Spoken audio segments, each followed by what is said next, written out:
In this video, we're going to have a look at some of the traditional costing methods. So the first traditional costing method then is that of absorption costing. So this method aims to determine the full production cost per unit. So that is both our variable costs as well as our fixed costs being accounted for. With absorption costing, it allows a business to make their decisions about pricing policies as well as inventory valuation in line with IAS 2.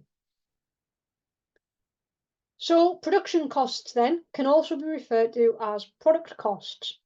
And these include direct materials, direct labour, direct expenses, and any production overheads. Our non-production costs then are then referred to as period costs.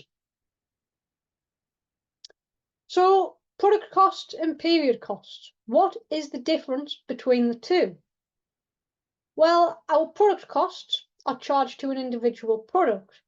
They are matched against any sales revenue that they generate in the period to which they are sold, thus done on an accruals basis. And they will include anything like direct materials, direct labour, direct expenses, and any absorbed production overheads. Contrary, our period costs will be charged in full to the statement of profit or loss, and these costs tend to be our admin costs, our selling and distribution, and any finance costs incurred. So marginal costing is the second type of costing that we are going to have a look at, which I'll explain more in a little minute. However, for now, what is the difference then between marginal and absorption costing when looking at period versus product costs?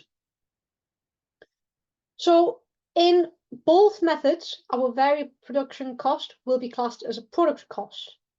However, our fixed production cost under marginal costing will be referred to as a period cost, whilst under absorption costing, it is a product cost. Our variable non-production costs for both absorption and marginal costing will remain the same as a period cost. And our fixed non-production costs will mean that under marginal costing, it will be a period cost, and then under absorption costing, it will also be a period cost. So in order to work out our absorption costing, we need to know a formula. So we can calculate this by working out our prime cost by adding up all of our direct costs per unit. With that, we would then add on our production overhead per unit to give us our full production cost. And because we are absorbing all of the costs, we then need to add back any non-production overheads, any selling and distribution, admin and finance costs. And then, and only then, can we arrive at our total cost per unit. Overhead absorption procedure then. So once we've worked this out, we need to work out our overhead absorption rate. So the following steps should be taken. So firstly, we should allocate and apportion. So in order to do this, we need to select the appropriate cost centres. We would then have our production cost centres and our service centres, which we are able to do this for. We then need to reapportion. So all production overheads will be identified with a production cost centre in order to be able to calculate the full production cost per unit. Then the final step is the absorption. So all production overheads should be absorbed into units of production using a predetermined overhead absorption rate. In order to calculate that overhead absorption rate, you need to divide your total budgeted overhead by your budgeted activity level. So, under and over absorption then. So, because we use estimates when talking about budgeting, it is unlikely that our actual figures are going to be correct. So at the end of an accounting period, a business must determine whether they have absorbed too much or too little overhead into a product. So things are going to change during that period that you have originally budgeted for. Think to the COVID pandemic. Nobody could have predicted that. Everything changed, and it was very likely that most people had probably under or over budgeted substantially. Think about the number of businesses that closed, and they had to because the government ordered them to shut down. So this is types of overheads, which could be more or less than what was budgeted, and also the quantity of the absorption base could have been more or less than budgeted. So in order to work this out then, we take our overhead, which was absorbed, so we do our budgeted overhead absorption rate multiplied by our actual level of activity, and then we deduct our actual overhead. If we arrive at a positive figure, so our overhead absorbed was more than what our actual overhead was, we are going to have over-absorbed. If, however, our actual overhead was more than what was absorbed originally, we are going to have under-absorbed. So, as with everything then, absorption costing has its advantages, but it also has its disadvantages. So some of the advantages of using this method of costing include the idea that through over and under absorption, we can identify any efficient use of resources. It is required for financial reporting, so you are killing two birds with one stone.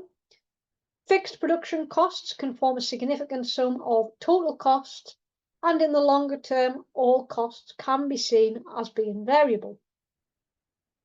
Contrary, some of the disadvantages of this is that if we use absorption costing, it requires apportionment and allocation of overheads, which can be subjective.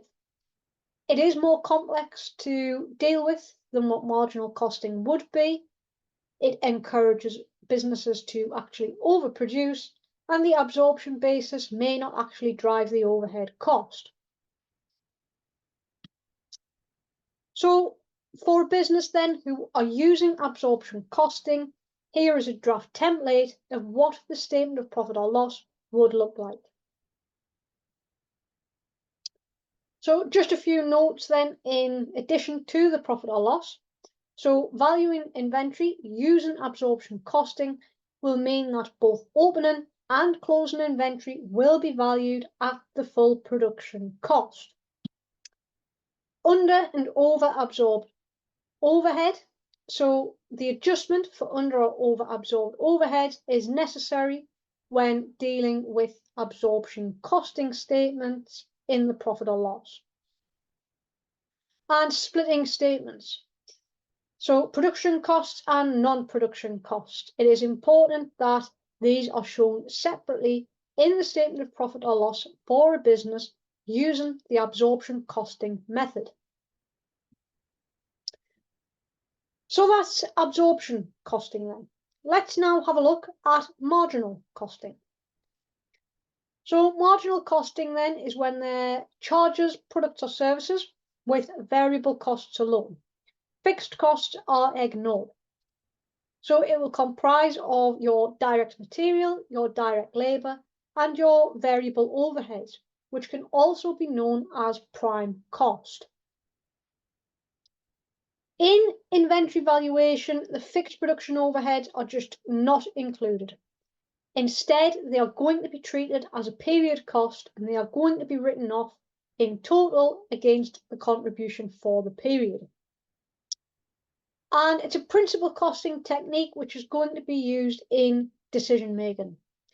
It allows management to focus on change which results from decisions under consideration.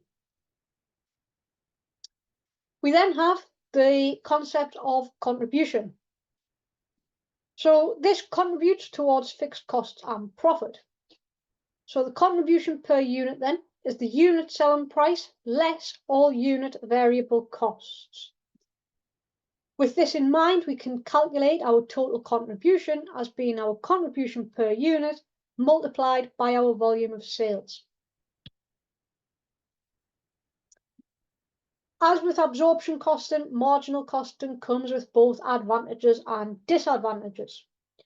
So some of the advantages here then are that it's going to be useful for any orders which are incremental. It avoids subjective overhead allocation, and it's more relevant for short-term decision making, especially because it's easier to use and also could be argued that it's quicker to produce. Some of the disadvantages, though, are it just totally ignores what your customers and your competitors are doing, and it doesn't cover all the costs in the long run. Because you are not specifically allocating your fixed costs against those products that you are selling, how can you be confident that you are going to recuperate all the funds to cover those, as well as making your target profit? So you saw the statement of profit or loss template for absorption costing. Well, here it is drafted out for businesses who use a marginal costing approach. So again, just a few notes. The value of inventory is going to be valued at a marginal cost, so your variable cost, both opening and closing. Fixed costs incurred, so these will be deducted from the contribution earned to arrive at the net profit or net loss figure for the period. And splitting statements then, your variable costs will become before your contribution, whilst your fixed costs will come after contribution. So reconciling profits then between the two. Inventory level impact. So if an inventory level increases, absorption costing method is going to give you a higher profit. If your inventory levels decrease, then, well, the opposite's going to happen, and the absorption costing method is going to give you a lower profit. So inventory levels remaining constant will just give you the same profit using both methods. Now, an acronym which you can use to help you remember this is SIAM. So stock increases, absorption becomes more. Profit reconciliation. So the way to calculate this would be to do your absorption costing profit, and then if you have an increase in inventory or decrease in inventory, you would then multiply that by your fixed production overheads. Depending on whether it is an increase or decrease, you would either add back or deduct that figure to get to your marginal costing profit. Pricing strategies based on cost then is something that we're going to have a little look at now. So key factors to consider. So cost. Is the price sufficient to cover the cost of producing the product or providing the service? Essentially, when setting a price, it is no good just selling it for what it costs you. Your main aim is most likely going to be to make a profit. Competitors. Is the price set in line with competitors whilst also in line with your own business goals? If you are charging way more than what a competitor is for the same product, you are very unlikely to get that customer base. They are going to go elsewhere. Customers. How much is the customer willing to pay for the good or service that you are offering or providing? Well, if you have a high quality product, I am going to be more willing to pay a higher price. If your product's not that good, or perhaps you're just starting out and I don't know how good of a business it is, then I'm unlikely to pay a high price. And corporate objectives. So how does the price that you have set align with your company's goals? Full cost plus pricing then. So this is the full cost of production and it is used to set a selling price. Selling price then under this method can be calculated by doing your full cost per unit multiplied by 1 plus your markup percentage. So for example, if I said that I wanted to make 20% profit on top of what it cost me, I would do my full cost per unit and multiply by 120%. So the profit markup is calculated as a percentage of costs, whereby the cost is equal to 100% plus the profit markup.